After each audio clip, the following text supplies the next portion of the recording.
আজকে দুপুরের মেনুতে থাকবে মাটনের পাতলা ঝোল আর ভাত। মাটনের এই পাতলা ঝোলটা আমার মা ভীষণ ভালো রান্না করতো।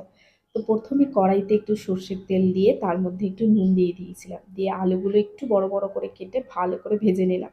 দিয়ে আবার সেই তেলের মধ্যে একটু চিনি দিয়ে পেঁয়াজগুলো দিয়ে দিলাম। পেঁয়াজ এখানে মাঝারি সাইজের ৩টে পেঁয়াজ নিয়েছিলাম, দিয়ে ভালো করে পেঁয়াজটা ভেজে ওর মধ্যে আদা রসুন বাটাটা দিয়ে একটু ভালো করে কষিয়ে নিলাম। ভালো করে কষানো হয়ে যাওয়ার পর কুচো করে রাখা টমেটো দিলাম। টমেটোটাও ভালো করে কষানো হয়ে যাওয়ার পর মাটনটা দিয়ে দিলাম। মাটন দিয়ে ভালো করে কষে কিছুটা গুঁড়ো মশলা দিয়ে দিলাম।